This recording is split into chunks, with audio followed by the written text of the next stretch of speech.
This is the coolest thing by far I've ever seen in like any indie game. This is interstellar travel, and it's probably, I think, one of the best things this game has been updated with so far. It's really, really cool, and I haven't really seen any other game do it. So without further ado, I'll show you how it's done and like how you're able to interstellar travel and like travel the galaxy in this game. And I'll show you a few cool things I've found while playing around with it. This ship does not have the ability to travel a galaxy at the moment, so I'll show you how to, like, what you got to add to basically be able to travel the galaxy. Yeah, this is just the basic starting ship, and what you're gonna need basically is you're gonna need reactor and hull blocks. You know, just build your ship pretty much, and then you're gonna want to add a warp core. Now, the bigger, like, the more warp cores you have, the further you'll be able to travel, but the more power you're gonna need to be able to use that all. So I'm not gonna like integrate this into the ship and make it look pretty. I'm just gonna chuck it on like the top, no matter how ugly it looks. That's if it'll let me put it on the top or somewhere. I'm just gonna find somewhere to put it, then yeah. Okay, so I've just removed this top part so we can place some of these. So we'll put down a very nice big warp core. We'll just like put very thick, nice and thick warp cores. Okay, so you can see in the bottom right corner the power usage and stuff. So we want to try to get it all like under 100% so it can basically fly. So we're going to add some reactors to that now. I'm not too sure exactly how much reactors we'll need because I've never really built a ship before. So I'm just playing around at this point. So our heat's also building up, which isn't good. Okay, so we're just going to have to add more reactors at the moment because we do not have enough power still. Okay, so now our heat's over 100%, so now we need to just add more hull blocks so to be able to like keep it down and, you know, be able to not overheat. Okay, here we go. Not the prettiest ship or warp core sort of modification, but it should work. Okay, so now here's an optional thing that you can do. So basically, if you want to have like a cool like little display, you don't need this in order to like travel the galaxy, but it is cool just to have, just to look at. So let's say I'm gonna put this here, and then you're gonna go ahead and get the link tool. I'm not too sure where the ship core is on this one. It might be in one of these. Oh, okay, here it is. Okay, so I found the ship core, and then so you just go ahead and link it, and there we go. So it'll apparently it's supposed to show your position on the galaxy, but at the moment it's just the galaxy. I don't really see like an indication of where we are. So I think that's something they still might add in. But anyway, this is like a really cool feature, and I'm really impressed. So let's travel the galaxy. Okay, so now flying the ship, we'll be able to fly, and we'll go up high. Now I've noticed that you can only go what I feel like is the max of 30 sort of light years away, I guess. I don't know how to exactly explain it. However, so we are here on the map, as you can see. So pressing H to access the holo map, you can just zoom in. And now this is 3D. This map, you can switch it to 2D, so all the stars that you can travel to show on the one sort of plane, and you can like easily go to them.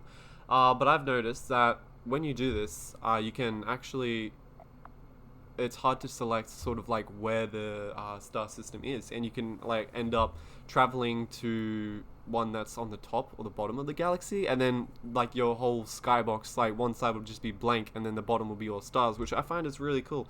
So going on the 3D, we can sort of see, so this star right here is actually like on the top. Oh. So to travel to that star, that's it there, I think. Yep. Okay, so this star right here seems to be on the top. So to travel, you'll select where you want to go. So our range is actually 60 light years. So it's something I'll have to play around with again, and about like building the warp cores and like trying to get the best sort of bang for your buck, I guess. Like trying to get the most maximum range you can get.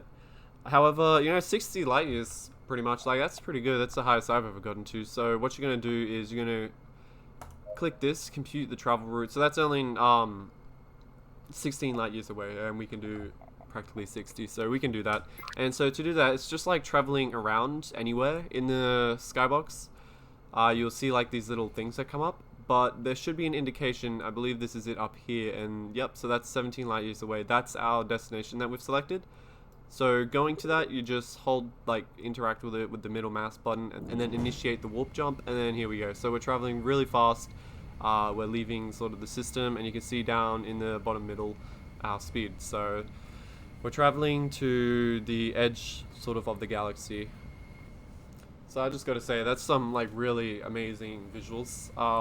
It looks really cool, and I'm pretty impressed. And the cool thing I've noticed with this too is if you pass a star system, it'll actually come up as you're traveling as well.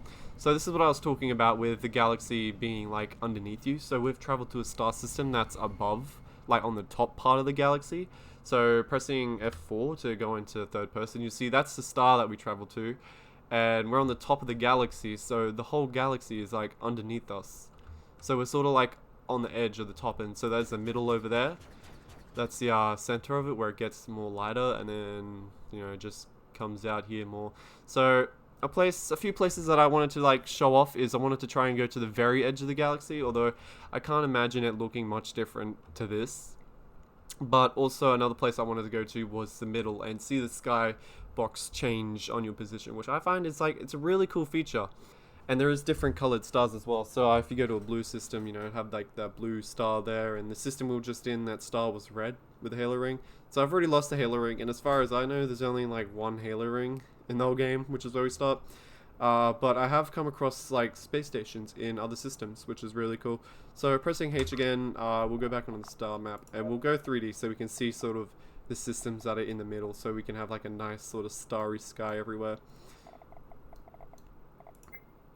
So I'm not too sure if traveling in this area will give off like a blue sort of color. I assume it would, because when I traveled into the middle, it had that sort of glow effect. But it would be cool to find some nebulas or whatever to travel into. But so traveling, I would like to sort of travel one to the edge to have a look, and in the middle to have a look.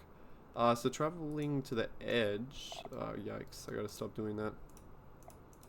There we go. So traveling to the edge, here we go. That's 343 light years away. So we'll have to make heaps of jumps. So if we were just able to like build the warp core perfectly, so it would be able to take that sort of jump. But I'm assuming it'd be the same for the middle here. Yeah, it's closer to go to the middle. So we'll jump to the middle, and we'll just go through some cool looking things. But there looks like to be a high sort of amount of stars here, and then it comes out there, and yeah, so let's travel, shall we? So I'm gonna pick the furthest star I can go to. 57, that's pretty good. 56, why is that closer? 61. There we go, so we can travel to this one right here. So this one is, oh, I've lost it. Okay, that one looks like a red sort of star, so I'm assuming it's gonna be orange. At the moment there's only like blue, white, and orange stars that I've seen. So that's a pretty good distance. It looks like we'll be able to get to the middle in only 2 or 3 jumps. So we'll just compute that again, and we'll be going right over here. And so we should be in the middle again, so our sort of skybox will just be full of stars instead of the top part being completely black, which is kind of depressing because it's like you just feel like you're so alone. Anyway, very, very pretty.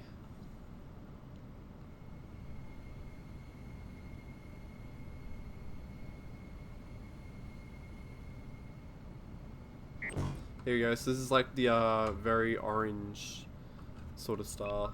Light cruise and try to get close to it. Very amazing.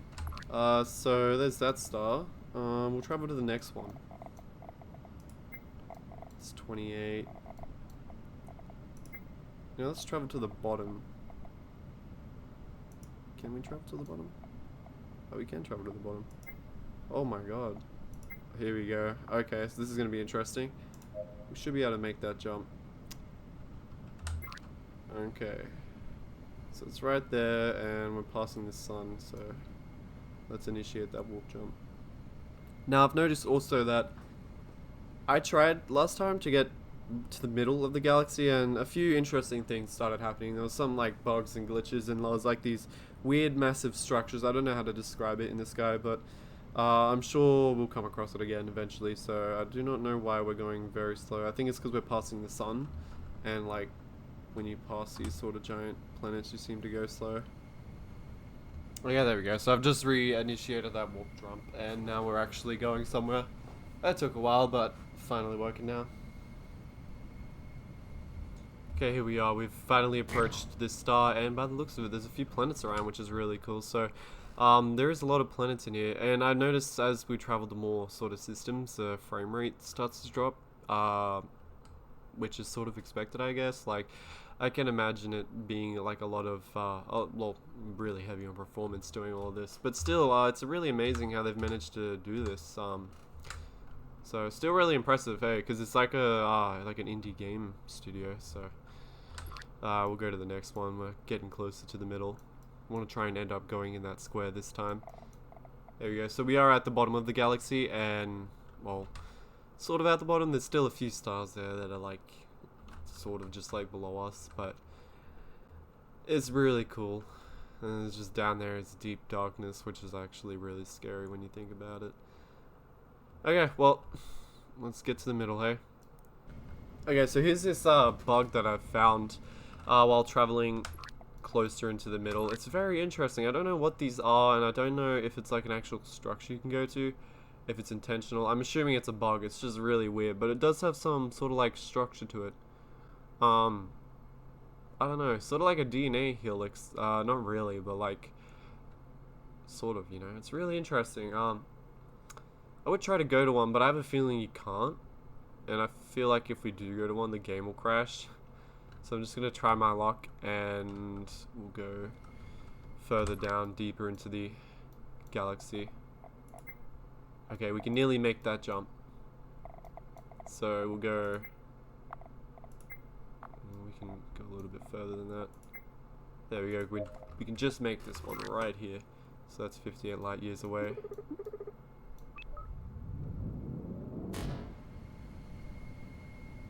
This is the middle. This is right in the middle of the galaxy. We're like right here.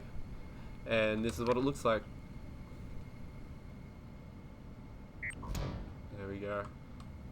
So pressing F4 to go into third person. Too bad there's no halo ring. It would be really cool to sort of just like sit down here. But surprisingly the frame rate has not dropped. But there is this thing here. Sort of in a square shape. So I'm imagining, like I'm wondering, is that this box? I don't think it would be, but it is very unique, very cool. So the back's still open that whole time, so we'll get out and we'll have a look around. So traveling here would be very cool. You know, you could just build a space station here and, you know, just live right in the center of the galaxy.